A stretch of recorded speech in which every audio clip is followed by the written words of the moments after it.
Hello everyone, welcome again to our YouTube channel NK maths. दोस्तों, आज की इस पर्टिकुलर वीडियो में मैं फिर से आईबी यानी कि इंटेलिजेंस ब्यूरो का एमटीएस या फिर सिक्योरिटी असिस्टेंट का जो फॉर्म भरा जा रहा है। अभी आपको पता होगा 2023 में अक्टूबर में ही यानी कि इसी महीने में फॉर्म भरा जा रहा है।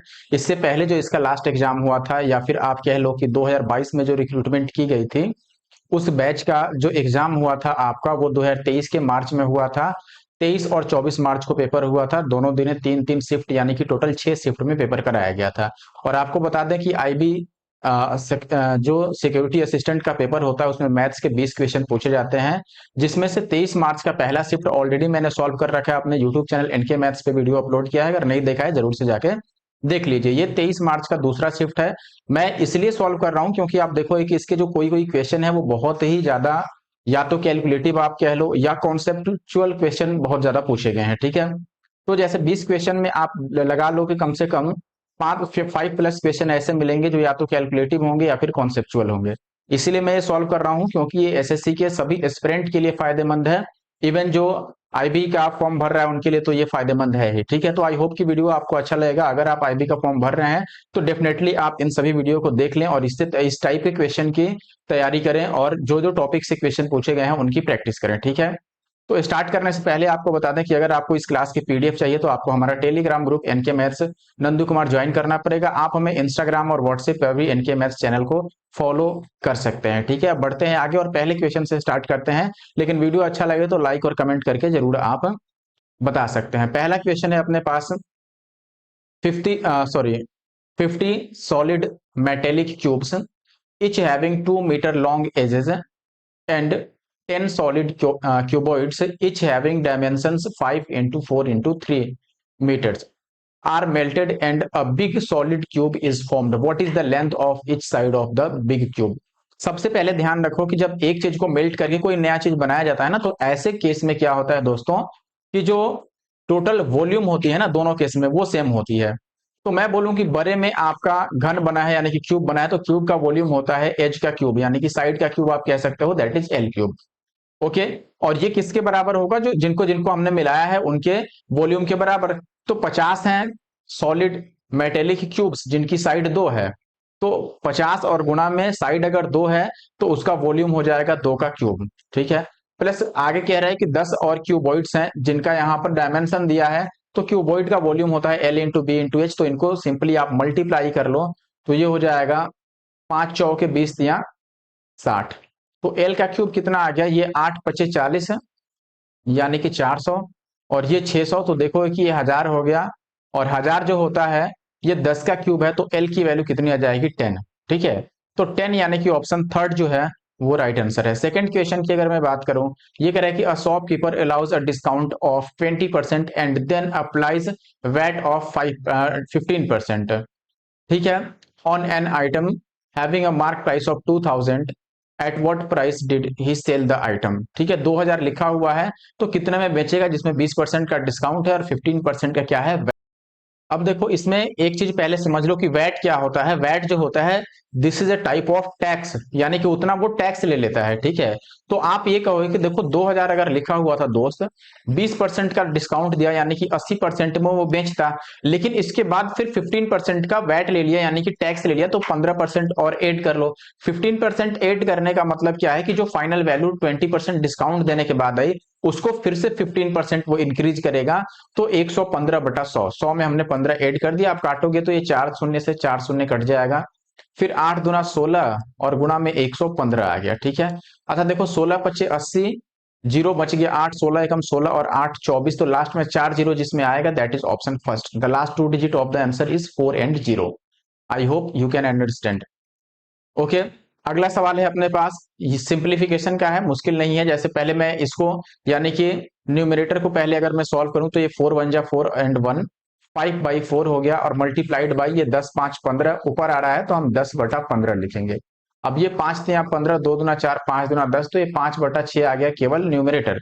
अब देखो डिनोमिनेटर की अगर मैं बात करूं, एलसीएम अगर मैं लेता हूं केवल इतने का, तो ये होगा 3 और 2 दूना 4 3 माइनस का 7/6।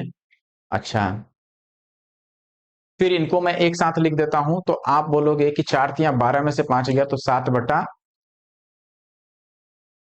15 और प्लस ये 4 एकम 4 और 5 तिया 15 और 4 19/5 चौके 20। ठीक है, ये आ गया। इनको अभी फाइनली सॉल्व करना होगा, तो हम एलसीएम ले लेते हैं। इनका एलसीएम जो आएगा वो हम 60 ले लेते हैं। ठीक है, तो ये 6 से कट जाएगा 10 बार में, तो ये 70 हो गया। प्लस 15 चौके 60, 7 चौके 28 और 19 तिया हो गया आपका 57। ठीक है, अब ये कितना हो गया देखो, अगर इसको 70 बनाना है तो पहले 3 इसको दे दो तो ये 60 हो जाएगा, और 10 और दे दो, 13 दे दो तो ये 70 हो जाएगा, और ये बच जाएगा 13 अगर दे देंगे तो हमारे पास बचेगा 15 और बटा 60, यानी 15 चौके 60 1/4। अब देखो ऊपर 5/6 आया था, नीचे 1/4 आ गया, तो ये 5 चौके 20/6 आ गया, जिसको आप 10/3 बोल सकते हो। So that option second will be the answer of this question. Okay, आगे बढ़ते हैं क्वेश्चन नंबर 4 की तरफ। ये कह रहा है कि एक माइक्रोवेव को 20% के लॉस पर बेचा गया, यदि इसे 2000 अधिक में बेचा जाता तो 20% का लाभ हो जाता। देखो 20% लॉस पर बेचने का मतलब कि 80% में बेचा गया। अब अगला बार 20% के प्रॉफिट पर बेचोगे, यानी कि 120% पर बेचोगे, तो यहां से कितना हमने बढ़ा दिया भाई, 80 और 120, तो 20 और 20 40% बढ़ा। लेकिन यहां पर पैसे में कितना बढ़ा, केवल 2000। तो 40% की वैल्यू अगर 2000 है तो एक जीरो से एक जीरो काट दो, और 100% की वैल्यू कितनी हो जाएगी, ये 4×5 = 20, तो एक की वैल्यू 50, तो 100 की वैल्यू 5000। ठीक है, यानी कि ऑप्शन दूसरा जो है वो सही उत्तर है।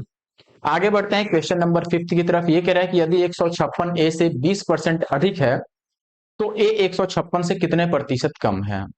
ठीक है, तो देखो अब 156 का यहां पर मुझे लगता है कि कोई रोल नहीं होना चाहिए।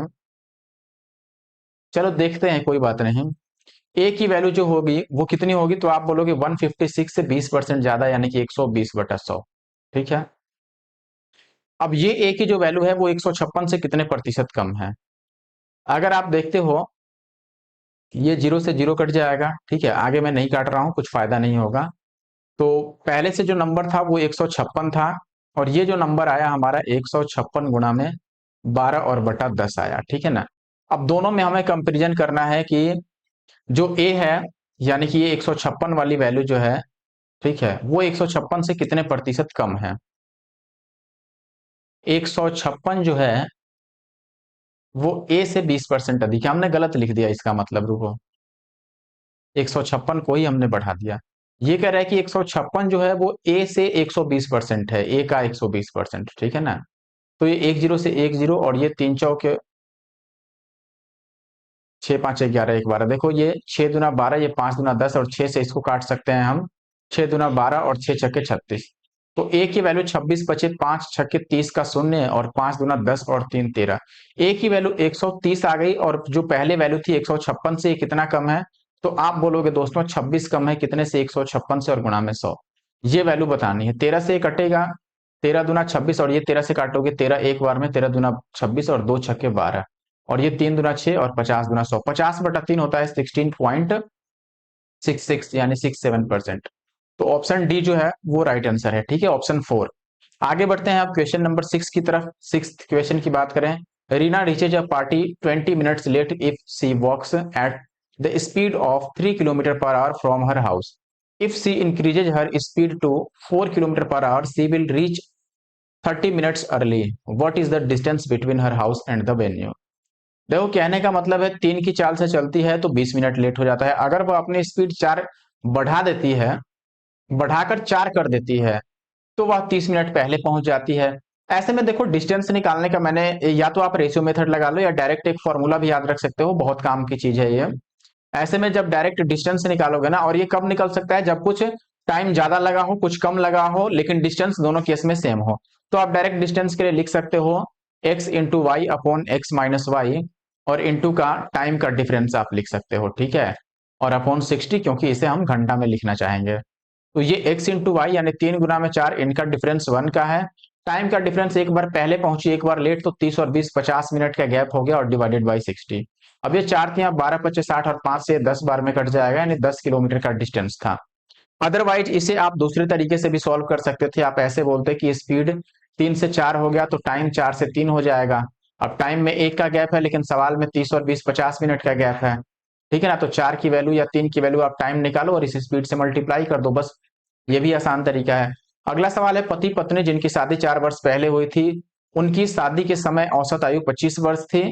पति पत्नी और उनके बच्चे की औसत आयु अभी 20 वर्ष है, तो बच्चे की वर्तमान आयु कितनी है? देखो सबसे पहले 4 वर्ष पहले शादी हुई थी और शादी के समय उनका औसत 25 था। तो अभी अगर ले ले, अभी 4 साल और बढ़ गया, तो अभी उनका एवरेज यानी कि केवल पति की और पत्नी की P1 P2 में लिख देता हूं, ये 25 और 4 29 इनका एवरेज होना चाहिए था आज के टाइम पर। अभी मैं एवरेज की बात कर रहा हूं, ठीक है। या फिर इसका डबल कर लो तो ये टोटल सम हो गया आज के समय पर P1 P2 का, 29 दूना 58। अब आज बच्चा भी है यानी कि 3 लोग हैं, P1 प्लस P2 और प्लस ये बालक। तो अभी एवरेज 20 है, तो 3 लोगों की एवरेज 20 है, तो 20 या टोटल कितना हो गया 60। 3 लोग 20-20 साल के हुए, तो ओवरऑल 60 साल हो गया। अब देखो इसमें से इसको माइनस कर दो तो आपको इस बच्चे का एज मिल जाएगा, ये दोनों कैंसिल आउट हो जाएगा, 60 में से 58 जाएगा, तो बच्चे की उम्र 2 साल है, ठीक है। अगला सवाल है किशोर और प्रदीप के पास 5 और 11 के अनुपात में धन है, प्रदीप और संदीप के पास 6-14 के अनुपात में धन है, किशोर के पास 570 है, तो संदीप के पास कितना है? ठीक है, देखो पहले हम क्या करेंगे, रेशियो को मर्ज करेंगे। कैसे मर्ज करेंगे?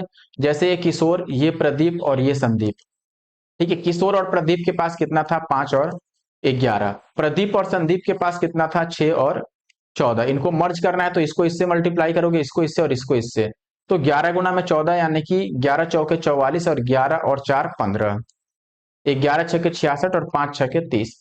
आप चाहो तो 2 से काट भी लो, नहीं काटोगे तो भी कोई बात नहीं है। इसमें किशोर के पास 570 है, किशोर के लिए पहली वैल्यू आएगी यानी कि 30 की वैल्यू अगर 570 हो गई, तो हमें क्या बताना है कि Sandeep, Sandeep in the sense की 154 के पास। अच्छा 154 आप समझ गए हो कि ये 11 का मल्टीपल है, तो आंसर 11 से कटना चाहिए। ये हालांकि काटोगे 3 से तो 19 या 57 हो जाएगा, तो आंसर 154 गुना में 19 आ जाएगा। 9 चौके 36, लास्ट में 6 होगा लेकिन आंसर 11 से भी कटेगा, ठीक है। लास्ट में 6 सब में है, लेकिन देखो ये 3 2 5, ये 6 11 से नहीं कटा, 6 4 10 और 5 2 7 ये भी नहीं कटा। 9 6 15 में से ये कट रहा है यहाँ पर, 5 3 8 6 4 10 ये भी नहीं कटा। तो पहला ऑप्शन 11 से डिविजिबल है, तो 11 से डिविजिबल वाला आंसर होगा। इट मींस फर्स्ट ऑप्शन जो है वो राइट आंसर है अपना, ठीक है। आगे बढ़ते हैं, अब नेक्स्ट क्वेश्चन पर आ जाते हैं। देखिए भाई क्वेश्चन नंबर 9 की बात करें, find the sum of all the 3 digit numbers which are divisible by both 20 and 25। अब ये पिछले शिफ्ट में भी क्वेश्चन ऐसा आया था, वहां पर 4 डिजिट का पूछा गया था, इसमें 3 डिजिट का पूछा गया है। सबसे पहले देखो 3 डिजिट स्टार्ट कहां से होता है? 100 से, लेकिन नंबर 20 25 दोनों से कटना चाहिए। अब देखो 100 खुद 20 और 25 दोनों से कटता है, यानी कि यही पहला नंबर होगा, अगर 120 होगा और ऐसे ये बढ़ता जाएगा। But the last digit, last जो नंबर होगा वो कौन सा होगा 3 डिजिट का, जो 20 और 25 दोनों से डिवाइड हो जाए? तो वो ऐसा नंबर होगा दोस्तों जो 5 से और 5 25 से, और देखो वो ओवरऑल 100 से कटना चाहिए और 999 से छोटा होगा, क्योंकि 999 आखिरी 3 डिजिट का नंबर है, तो वो नंबर डेफिनेटली 900 ही होगा। क्यों 900 ही हो सकता है? इसके बाद ऐसा कोई नंबर आपको मिलेगा ही नहीं जो 25 से भी कट जाए और 20 से भी कट जाए, ठीक है। तो ये आखिरी नंबर हो गया। अब इनका सम हम कैसे निकालेंगे? डायरेक्ट एवरेज इंटू नंबर कर लेंगे। अच्छा देखो यहां पर एक चीज और, यहां पर हमने गलत लिख दिया ना, 120 नहीं आएगा क्योंकि 120 कट नहीं रहा है ना, 100 के बाद अगला 200 ही होगा। तो ऐसे में देखो अगर मैं 9 इसमें कॉमन ले लेता हूं, 9 नहीं 100 कॉमन ले लेता हूं लेट से, अगर मैं 100 कॉमन ले लूं तो ये 1 फिर 2 फिर 3 और ऐसे ऐसे 9 तक रह जाएंगे, इन्हीं का सम तो हमें बताना है, ठीक है। सम कैसे बताएंगे? अब 100, देखो इसका जो पूरा पूरा बेसिक तरीका है और जो इसमें हम सबसे अच्छा तरीका लगा सकते हैं वो मैंने शिफ्ट 1 में सॉल्व करके बताया हुआ है। अब यहाँ क्यों नहीं मैं वो लगा रहा हूं तरीका, क्योंकि ये ज्यादा इजी है, ये इजिली कॉमन इसमें से निकल रहा है, फिर ये लाइन से सज गया अपने आप अरेंज हो गया, तो ज्यादा यहाँ पर प्रॉब्लम होगी नहीं। इनका सम हम निकाल ही सकते हैं n इंटू एन प्लस 1/2 से। सम ऑफ फर्स्ट n जो नेचुरल नंबर्स होते हैं उनको हम n इंटू एन प्लस 1/2 करके सम निकालते हैं, तो हम डायरेक्ट वही यूज करेंगे। 9 9 और 1 10 और बटा 2 हमने कर दिया। अब 2 से 2 पचे 10 और 9 पचे 4500 आंसर आ जाएगा यहाँ से ऑप्शन ए, ठीक है। लेकिन अगर मान लो ये इतना इजी नहीं आता तो हम क्या करते हैं, उसके लिए आप फर्स्ट शिफ्ट का सोल्यूशन जाकर देखिए, ठीक है। अगला सवाल है what is the least natural number that should be added to this number so that the sum is completely divisible by 3 4 5 and 6। तो हम ऑप्शन से चेक कर सकते हैं, क्योंकि ये छोटी से छोटी पूछ रहा है तो सबसे छोटे वाले से हम स्टार्ट करते हैं। सबसे पहले एक चीज आप समझ लो, नंबर वो 5 से कटना चाहिए। 5 से कटने का मतलब लास्ट डिजिट शुड बी 0 और 5, ओके। तो हम पहले 0 और 5 पर ही ट्राई करते हैं। देखो अगर मैं सबसे छोटा नंबर 2 लेता हूं और 2 इसमें ऐड करूंगा तो लास्ट में 7 आएगा, जो कि 5 से डिवाइड नहीं हो पाएगा। अब इससे बड़ा 3 है, अगर मैं 3 भी लेता हूं, इसमें 3 ऐड करूंगा तो लास्ट में 8 आएगा, वो भी डिवाइड नहीं कर पाएगा, 5 से तो डिवाइड नहीं होगा। फिर अब मैं 4 लेता हूं तो 5 और 4 9, लास्ट डिजिट 9 होगा, और लास्ट डिजिट 9 है तो वो 5 से नहीं डिवाइड होगा। तो अब इकलौता ऑप्शन 5 ही बचा और यही सही आंसर होगा। आप 5 इसमें अगर ऐड भी करते हो तो लास्ट में 0 आ जाएगा, और 0 आने से वो 5 से डिवाइड भी होगा। आगे चेक करने की जरूरत ही नहीं है, और ना ही किसी और मेथड में पढ़ने की जरूरत है आपको, ठीक है। दोस्तों, वीडियो और सोल्यूशन अगर पसंद आ रहा हो तो जरूर से हमारे यूट्यूब चैनल एनके मैथ्स को सपोर्ट करें। दोस्तों, आपके सपोर्ट की काफी जरूरत है। सपोर्ट इन द सेंस कि वीडियो को एटलीस्ट शेयर नहीं करते तो कम से कम लाइक और उसमें कमेंट जरूर करके जाएं, ठीक है। अगला सवाल है, अपने पास एक रेस ट्रैक है that is in the form of a ring whose inner circumference is 220 meter and the outer circumference is 352 meter. Find the area of the track. कहने का मतलब है कि ये कॉन्सेंट्रिक सर्कल टाइप का हो गया, इस टाइप का, ठीक है। इनर यानी कि आपको अंदर, अच्छा देखो, एरिया बताना है ट्रैक का, तो इस टाइप का इसको हम बोलते हैं वलय का क्षेत्रफल। एरिया ऑफ कॉन्सेंट्रिक सर्कल आप बोल सकते हो, that is equal to pi into capital R square minus small R square, ठीक है। तो पहले रेडियस की हमें जरूरत है। अब यहां देखो, ये परिधि दिया है circumference, that means 2 pi R की वैल्यू आपको दे रखा है 220। आपको एक चीज पता होना चाहिए दोस्तों कि 2 पाई आर यानी कि सरकमफ्रेंस की वैल्यू अगर 44 होती है तो आर ऐसे केस में 7 होता है, लेकिन ये 220 है, 220 का मतलब ये 5 टाइम्स है, ठीक है। तो रेडियस भी 5 टाइम्स होगा यानी कि 35।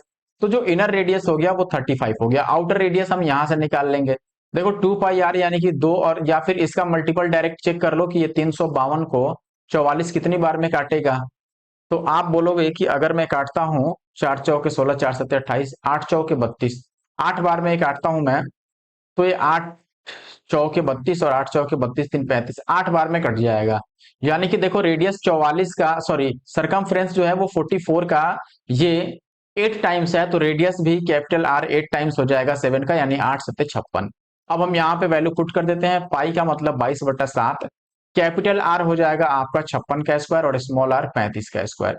इसे हम कैसे अब लिखें आगे, तो आप बोलोगे इसको 22/7 रहने दो, और ये a plus B into A minus B हो जाएगा, because A square minus B square के फॉर्म में है। तो 56 और 35, 6 5 11 का 1, और 5 3 8 और 1 9, 91 हो गया। और दोनों का डिफरेंस 35 है, तो 15 इधर आ गया, और 15 और 6 21, ठीक है। अब 7 से काटोगे तो 13 सत्ते 91। अब इनको मल्टीप्लाई करना होगा, 2 2 इंटू का 13 इंटू का 21। यूनिट डिजिट तो आप यहां से लिख ही पाओगे कि ये 2 3 6, 6 एकम 6, लास्ट में 6 होगा, और लास्ट में 6 इकलौते ऑप्शन में है, ऑप्शन फर्स्ट में।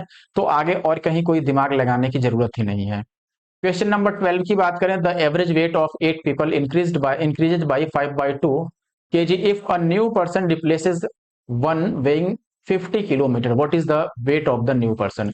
देखो सबसे पहले हम बात करें कि एक आदमी गया और दूसरा आदमी आया, ठीक है। जब कोई नया व्यक्ति इतना वजन वाले व्यक्ति की जगह ले लेता है, अब सीधे बात एक समझो आपकी, अगर 50 केजी वाला आदमी गया है तो 50 केजी वाला ही आदमी आ जाए तो एवरेज पे कोई फर्क नहीं पड़ता है। लेकिन यहां पर एवरेज 5/2 बढ़ता है, 5/2 यानी कि 5/2, 8 लोगों का 5/2, 5/2, 5/2 बढ़ता है, तो टोटल इंक्रीज कितना होगा बताओ। यानी कि टोटल वृद्धि कितनी की होगी, 8 गुना में 5/2 की, यानी कि 2 चौके 8 और 5 चौके 20 केजी बढ़ जाएगा। 20 केजी बढ़ाने के लिए उसको दोस्त, जो गया है 50 केजी के, तो पहले आने वाले को 50 केजी का होना अनिवार्य है, और 20 केजी बढ़ाना है तो 20 केजी उसे ज्यादा होना चाहिए, यानी कि 70 केजी का होगा वो पर्सन, ठीक है। बाकी आप तो फॉर्मूला लगा ही सकते हो, ओल्ड एवरेज और प्लस टोटल नंबर और इनपुट इंक्रीज या डिक्रीज जो भी होता है सो। अगला सवाल है, एक समूह में लड़के लड़कियों का अनुपात इतना है, एक लड़का 3 लड़कियां और शामिल हो जाती हैं तो अनुपात इतना हो जाता है, ज्ञात करें कि मूल रूप में से इसमें कितनी लड़कियां थी, ठीक है। देखो सबसे पहले हम रेशियो को क्या करते हैं, सिंप्लीफाई करते हैं। इसको सिंप्लीफाई करोगे तो ये 16 तिया 48 है, और ये 15 दूना 30 होगा। तो 30 से अगर मैं या 6 से काट देता हूं, ठीक है, 6 8 48 और 6 5 30, 8 5 ये रेशियो है, और ये रेशियो है 3 और 2 का, क्रॉस मल्टीप्लाई कर रहा हूं मैं, ठीक है। अब देखो पहले जो है वो 8 और 5 था रेशियो, बाद में ये 3 और 2 हो गया, और ये बॉय और ये गर्ल, ठीक है। अब क्या कह रहा है कि इसमें एक लड़का और 3 लड़कियां शामिल हुई हैं, तो क्रॉस प्रोडक्ट हम लगा लेते हैं, एक बॉय और 3 गर्ल्स। क्रॉस प्रोडक्ट लगाओगे कैसे, क्रॉस मल्टीप्लाई करोगे, 8 दूना 16 और 5 तिया 15, डिफरेंस कितना हुआ 16 एंड 15 का 1 यूनिट। इनको भी मल्टीप्लाई करो, 3 3 जा 9 एंड 2 1 जा 2, and the difference between 9 and 2, that is 7. So 1 unit equals to 7 and we have to find the value of girls in the starting time. तो वो थी 5, तो 1 की वैल्यू अगर 7 है तो 5 की वैल्यू 7 5 जा 35। So that option third will be the answer of the question number 13, right. Now this is question number 14। Anu is 4 times as good as Binny at doing a work. Together they finish the same work in 15 hours, sorry 12 hours. In how many hours will Anu alone finish the work? बहुत ही आसान सवाल है ये। चलो एक homework दे देता हूं मैं, यही होमवर्क हो गया। नहीं तो छोड़ो, होमवर्क दे देता हूं। काफी लोग कमेंट में लिखने लगते हैं कि ये आपसे ही नहीं सॉल्व हुआ तो आपने होमवर्क दे दिया, जो कि बहुत ही बुरा लगता है मुझे, इसलिए मैं सॉल्व ही कर देता हूं, ठीक है। जबकि मैं यहां तक फ्री दे चुका हूं आपको कि भाई आप इंस्टाग्राम पे क्वेश्चन भेज सकते हैं। अब तो व्हाट्सएप चैनल आया है, अगर वहां भी पॉसिबल हो वहां भी भेज सकते हैं, टेलीग्राम पे भेज सकते हैं, ठीक है। जहां मन वहां भेजिए और सोल्यूशन पाइए दोस्तों। नहीं बनता है तो ठीक है, फिर भी बना देते हैं ताकि कोई कमेंट में रोना धोना ना चले। देखो, अनु बिन्नी से 4 गुना अच्छा है, ये अनु और ये बिन्नी। रेशियो क्या होगा 4 और 1 का, बिकॉज बिन्नी अगर 1 है तो अनु उसका 4 टाइम्स बेटर है। ये इनकी एफिशिएंसी का रेशियो है, ध्यान रहे। अब दोनों मिलके अगर 12 घंटे में काम करते हैं, दोनों की एफिशिएंसी मिला लोगे तो ये 1 घंटे में 4 और 1 5 यूनिट का काम करेंगे। और अगर 12 घंटे में काम खत्म हो रहा है, इसका मतलब टोटल जो वर्क है दोस्तों वो 60 यूनिट का है। और यही 60 यूनिट का काम अगर अनु अकेले करे तो अनु की एफिशिएंसी है 4, तो ये 4 की एफिशिएंसी से करेगा तो 15 चौके 60, इसे 15 घंटे लग जाएंगे, ठीक है, यानी कि ऑप्शन 4। आगे बढ़ते हैं क्वेश्चन नंबर 15 की तरफ। ये कह रहा है कि 3 नल है एबीसी, एक टंकी को 10 18 और 6 घंटे में भर सकते हैं। ए हर समय खुला रहता है, बी जो है ए हर समय खुला रहता है और बी से शुरू करते हुए बी सी को एकांतर क्रम में एच के लिए खोला जाता है। अब एच कौन है भाई, इंग्लिश वाला पढ़ लेते हैं, कोई बात नहीं। ये कह रहा है कि 3 taps A B and C can fill a tank in this and this hours respectively if A is open all the time and B C are open for 1 hour each alternatively. यानी कि पहले घंटे में ए के साथ B काम करेगा, दूसरे घंटे में ए के साथ सी काम करेगा। देखो, ए हर वक्त खुला रहता है। पहले मैं बात कर लूं कि देखो ए बी सी, इनका जो टाइम लगता है अकेले अकेले 10 18 और 6 घंटे। एलसीएम ले लो जहां से टोटल एफिशिएंसी निकल पाए, सॉरी टोटल कैपेसिटी निकल पाए आपकी। तो इनका जो एलसीएम निकल के आएगा दोस्तों 18 और 6 का, तो 18 दूना 36 ही हो जाएगा। लेकिन 10 है तो हमें 360 ले लेना चाहिए, ठीक है। अब अगर मैं 360 लेता हूं यहां पर, 90 ले लें तो भी चल जाएगा, क्यों, 90 ले लेते हैं। 18 25 90 और 6 से 15 छक्के 90, 90 ले लेते हैं। तो ये इससे काट लो, इसकी एफिशिएंसी 9 की आ गई और 18 25 90 5 की, और इसकी 15 छक्के 90 15 की। सी की एफिशिएंसी 15। अब क्या कह रहा है कि देखो पहले घंटे ए काम करेगा, उसके साथ बी भी रहेगा। ए हमेशा काम करता है, बी और सी बारी बारी से आते हैं। तो दूसरी बार में ए के साथ सी काम करेगा, फिर ए के साथ बी, फिर ए के साथ सी, ऐसे काम होता है। तो काम कितने समय में खत्म होगा या टैंक कितने टाइम में भर जाएगा, राइट। देखो ए और बी अगर पहले घंटे में काम करें ना तो 9 और 5 14 यूनिट या फिर 14 लीटर पानी भरेंगे। फिर ए और सी काम करेंगे तो 15 और 9, 9 5 14, यहाँ पे 24। यानी कि ये 2 घंटे का काम हुआ। 2 घंटे में काम क्या हुआ भाई मेरे, 2 घंटे में काम हुआ ये 4 4 8 और 2 और 1 3, 38 यूनिट का, ठीक है। अच्छा अगर मैं 4 घंटे कर दूं, 2 घंटे और दे दूं, तो 38 दूना 76 यूनिट का काम हो जाएगा, क्यों। अच्छा 38 यहाँ ज्यादा हो जा रहा है तो हम 3 गुना नहीं कर सकते हैं। चलो 1 घंटे और लगाते हैं। अगर मैं इसमें 1 घंटा और लगा दूं तो अगले घंटे कौन काम करने आएगा भाई, फिर से ए बी काम करेंगे, यानी कि वो 14 यूनिट इसमें और बढ़ा देंगे। 14 यूनिट बढ़ाएंगे तो 4 और 1 5 घंटे में कितना काम हो जाएगा, 6 4 10 7 1 8, 80 यूनिट का काम तो 5 घंटे में हो गया दोस्तों, ठीक है। उसके बाद काम बचा कितना, तो आप बोलोगे 90 में से 80 कम कर दो, 10 यूनिट का काम बचा है और ये 10 यूनिट का काम अब ए और सी करेंगे। तो टाइम कितना लगेगा दोस्तों, टाइम जो होता है that is equal to work upon efficiency. The work जो बचा है वो 10 यूनिट का और एफिशिएंसी एसी का है 24, 24 से डिवाइड कर दो तो 5 गुना 10 और 12 गुना 24, तो 5 घंटा यहां लगा था और 5/12 और लगेगा, तो 5:5/12। यार लेकिन 5/12 आना चाहिए था ना, ये 5 और 1/2 क्यों लिखा हुआ है। सही आंसर कौन सा हो सकता है इसमें, अब तो ऑप्शन मिल नहीं रहा है 15 का।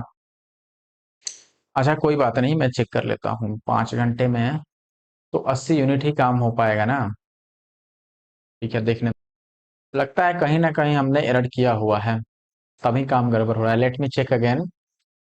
यहाँ से स्टार्ट करते हैं। 2 घंटे में इन्होंने काम किया तो 14 और 24 मिल गए। ये पहले घंटे का काम, ये दूसरे घंटे का काम, तो 38। फिर 2 घंटे और, तो 4 घंटे में 76।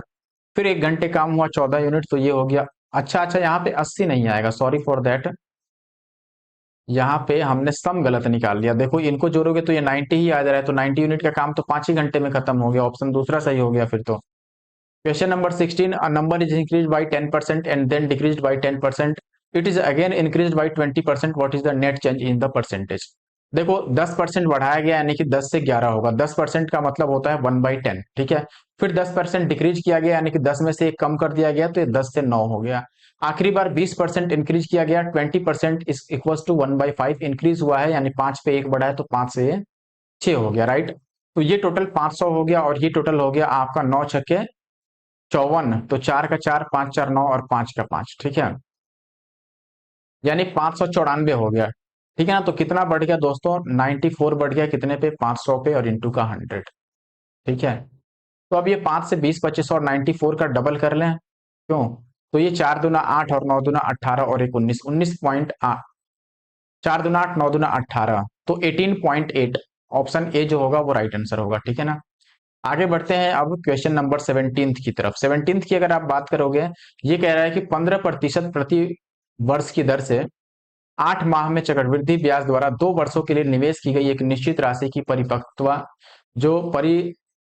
है, यानी कि मेच्योरिटी जो है, वो दे मिश्रण इतना रुपए है। समान राशि पर समान अवधि के लिए 5% की दर से साधारण ब्याज क्या होगा? देखो सबसे पहले 8 माह में चक्रवृद्धि ब्याज जो है 2 वर्षों के लिए निवेश किया जाता है, पर एनम, ठीक है। कंपाउंडेड 8 मंथली यहाँ पर दिया गया है, यानी कि 8 महीने पर वो पैसा लेगा। तो सबसे पहले अगर मैं बात करूं दोस्तों कि 12 महीने के लिए, यानी कि 1 साल के लिए, 12 मंथ्स के लिए जो रेट ऑफ इंटरेस्ट है वो 15% है। तो 8 के लिए कितना होगा? पहले अगर मैं दोनों तरफ 3 से काटूं तो ये 3 चौके 12, 3 मंथ्स, और यहाँ पर 3 पचे 15, 5%। फिर 8 मंथ का अगर लेना होगा, 8 मंथ का, तो ये डबल कर रहे हैं, तो ये भी डबल होगा, यानी कि 10%। तो 8 मंथली होगा, तो रेट हमें 10% लेना होगा पहली बार। अब अगर मैं टाइम की बात करूं, तो 2 वर्ष टाइम है, यानी कि 24 महीने, और 8 8 महीने पे लेगा, तो 8 या 24 3 बार लेगा, यानी कि टाइम हमें 3 लेना पड़ेगा, ठीक है। और ऐसे में जो मिश्रधन है, दैट मीन्स अमाउंट जो है, वो गिवन है 18,634। तो हमें 5% की दर से समान अवधि, यानी कि उसी 24 महीने के लिए 2 वर्ष है, सॉरी 2 वर्ष के लिए कितना देना होगा? अच्छा देखो, हमें फाइंड आउट क्या करना है। तो आप बोलोगे दोस्तों 5% की दर से 2 साल में, आप बताओ जो साधारण ब्याज होगा एसआई वो कितना होगा? 1 साल में 5%, तो 2 साल में 10% देना है। हमें 10% की वैल्यू निकालनी है। और ये जो अमाउंट दिया है, इसको हम परसेंटेज में कैसे काउंट कर सकते हैं? मैंने अभी हाल फिलहाल में एक एसएससी सीपीओ 2023 के पेपर में जितने भी एसआई और सीआई के क्वेश्चन आए थे ना, उनको सॉल्व किया है एक वीडियो में। अगर आपने नहीं देखा है तो जरूर से दोस्तों जाके देखो, क्योंकि क्वेश्चन जो था एसआई सीआई के बहुत कैलकुलेटिव और टफ टाइप के पूछे गए थे। और आप लगा लो, एसएससी सीपीओ जो है वो एसएससी का लेटेस्ट पेपर है अभी, और ऐसे क्वेश्चन मोस्ट प्रोबेबली आपके सीजीएल मेंस और सीएचएसएल मेंस में देखने को मिल जाएंगे। तो आप जरूर से जाके वो वीडियो देख लें अगर अभी तक नहीं देखा है तो। अब यहां से मैंने कई बार अपने इस वीडियो में भी बता रखा है कि जब आर 10% हो, टाइम 3 हो, तो सीआई ऐसे केस में हम कितना लिखते हैं परसेंटेज में? देखो 10% के हिसाब से 2 साल का 21% होता है, और 3 साल का 33.1% होता है। लेकिन ये सीआई है, अगर अमाउंट बताना है तो उसमें 100 ऐड करना होगा, तो ये 133.1% हो जाएगा। और इसकी वैल्यू आपको 18634 दे रखा है, और हमें 10% की वैल्यू बतानी है, because the simple interest is equal to 10%। अब यहां से काटो पीटो और आंसर निकालो। तो अगर मैं इस जीरो को हटाता हूं, यहाँ डेसिमल हटाने से यहाँ जीरो लग जाएगा। ये 11 का क्यूब है, तो ये 11 से कटना चाहिए। अच्छा क्या ये 11 से कटेगा? देखो कटना ही पड़ेगा। 11 से काटते हैं, 11 एक बार में, फिर बचेगा आपके पास 7 और 6, 7 और 6, तो 11 से कट जाएगा 66। तो 10 और 3, 11 9 99, और 11 चौके 44। फिर से 11 से काट देते हैं, 11 एक बार में, फिर बच गया 5 और 9, 11 5 55, 11 चौके 44। फिर से 11 से काट देते हैं, तो 11 एक बार में, और 11 चौके 44 और जीरो। तो 3 बार मैंने 11 से काट दिया क्योंकि ये 11 का क्यूब था, तो एक की वैल्यू 140 आ गया, तो 10 की वैल्यू बतानी थी, तो एक जीरो बढ़ जाएगा यानी कि 1400। ऑप्शन पहला जो है 17 का वो राइट आंसर है। देखिए दोस्त, जो अगला क्वेश्चन है यहाँ पर बोला गया है x varies directly as the square of y and inversely as the cube root of z and x equal to 2 when y equal to 4 and z equal to 8. What is the value of y when x equal to 3 and z equal to 27? सबसे पहले आपको क्या दिया गया है कि x जो है वो डायरेक्टली y के स्क्वायर के प्रोपोर्शनल है, यानी कि x जो है ये y स्क्वायर का डायरेक्टली प्रोपोर्शनल है। लेट से यहाँ पर मैं कोई कांस्टेंट k मान लेता हूँ, k के अलावा कुछ भी, k को भी मान सकते हैं, कुछ भी आप कांस्टेंट ले लो, ठीक है। कांस्टेंट यानी कि जो चेंज नहीं होगा। अब क्या कह रहा है, साथ ही साथ ये जेड के इनवर्सली उसके क्यूब रूट के इनवर्सली प्रोपोर्शनल है। इनवर्सली यानी कि हमें 1/z लेना होगा, लेकिन इसका क्यूब रूट लेना है इक्वेशन के हिसाब से, तो क्यूब रूट ले लिया, ठीक है। अब देखो पहले केस में आपको वैल्यू दे रखा है कि एक y 4 है, z 8 है और x कितना है, 2 है। तो x की जगह पर 2 रख लिया, k का पता नहीं है, y 4 है तो 4 चौके 16, और z देखो z जो है वो 8 है, तो 8 का क्यूब रूट 2 हो जाएगा, 2 अट्ठे 16। तो k की वैल्यू ये 2 चौके 8 कट जाएगा, तो 1/4, k की वैल्यू 1/4 आ गई। नेक्स्ट केस में कह रहा है कि x 3 है, तो इस x की जगह पर हम 3 रख देते हैं, ठीक है। k की जगह पर हमें वैल्यू अब पता है 1/4 हो गया। y स्क्वायर, y तो हमें बताना ही है, और 1 क्यूब रूट ऑफ z की जगह पर कितना रखना है, 27। ये हो गया, देखो 4 तिया 12 और equal to Y square by 3, 27 का क्यूब रूट 3। अब 12 तिया 36, तो वाई स्क्वायर की वैल्यू अगर 36 है तो वाई की वैल्यू हो जाएगी +6 या फिर -6 भी हो सकता है, ठीक है, क्योंकि दोनों का ही स्क्वायर 36 हो जाता है। तो +6 या -6 यानी कि ऑप्शन 4 राइट आंसर है। नेक्स्ट क्वेश्चन की बात करें, एक नाव द्वारा धारा की दिशा में 60 किलोमीटर की दूरी तय करने में लिया गया समय इसके द्वारा धारा की विपरीत दिशा में 75 किलोमीटर की दूरी चलने में लिए गए समय के 60% के बराबर है। धारा की चाल 4 है। नाव को स्थिर जल में इतना किलोमीटर और धारा की दिशा में इतना किलोमीटर चलने में कुल कितना समय लगेगा, ठीक है। देखो सबसे पहले 60 किलोमीटर जाने में धारा की दिशा में, ठीक है, और विपरीत दिशा में 75 किलोमीटर जाने में जो टाइम लगेगा वो 60% के बराबर है, ठीक है। देखो 60 किलोमीटर में मानता हूं कि अगर ये धारा की दिशा में जाए तो आप बोलोगे 60 बाई धारा की दिशा में यानी कि डाउन स्ट्रीम की स्पीड, ठीक है। यहां पर जो टाइम लगेगा, अब यही 75 किलोमीटर अगर अप स्ट्रीम में जाए तो इस टाइम का 60% लगता है, यही बात यहां पर बोला गया है, ठीक है। तो इस 60 से ये 60 अगर मैं काट दूं, 25 चौके 100, 25 या 75, तो u/d आपका आ जाएगा 3/4, राइट। डाउन स्ट्रीम में स्पीड कितना हो गया, 4, और अप स्ट्रीम में स्पीड हो गया 3। अच्छा यहां से एक बात आप समझ लो, अब ये कह रहा है दोस्तों, ये रेशियो हो गया बेसिकली। ये कह रहा है धारा की चाल कितनी है, 4 है, ठीक है। अब देखो धारा की चाल 4 है, तो बोट की स्पीड हम कैसे निकालते हैं, आप बताओगे, बोलोगे down stream minus up stream by 2, ये फॉर्मूला होता है। तो इन दोनों का डिफरेंस तो 1 है, तो 1/2 यानी कि 0.5, ये आपका बोट का स्पीड, बोट बोल रहा हूँ सॉरी, ये वाटर का स्पीड होना चाहिए, धारा का स्पीड है करंट का, ठीक है। तो ये वाटर का स्पीड हो गया। अब मैं बोलूं कि अगर बोट की स्पीड बतानी होगी दोस्तों, तो अब हम इजीली निकाल सकते हैं। डाउन स्ट्रीम में अगर 4 है मान लो, ठीक है। इससे पहले एक और काम यहाँ पर करना होगा, हम इसे मिटा ही लेते हैं। देखो वाटर की स्पीड हमने 1/2 निकाली है, लेकिन क्वेश्चन में ये 4 दे रखा है, तो 1/2 की वैल्यू अगर 4 किलोमीटर पर आवर है, तो पूरा 1 यूनिट की वैल्यू, यानी कि 1 यूनिट की वैल्यू यहाँ से 4 गुना 8 किलोमीटर पर आवर हो जाएगा। तो अगर मैं बोट की स्पीड निकालना चाहूँ तो वो होता है down stream plus up stream by 2, यानी कि 4 3 ये 7/2 है। तो 7/2 की वैल्यू कितनी हो जाएगी, 8 गुना में 7/2, यानी कि 2 चौके 8, 7 चौके 28, तो 28 किलोमीटर पर आवर ये बोट की स्पीड हो गई शांत जल में, और 4 किलोमीटर पर आवर आपकी धारा की है, ठीक है। तो ओवरऑल अब डाउन स्ट्रीम की स्पीड कितनी हो गई भाई, बोट और प्लस वाटर, यानी 28 और 4 32 किलोमीटर पर आवर ये डाउन स्ट्रीम की स्पीड हो गई, और अप स्ट्रीम की स्पीड इनका डिफरेंस ले लो, यानी 24 किलोमीटर पर आवर।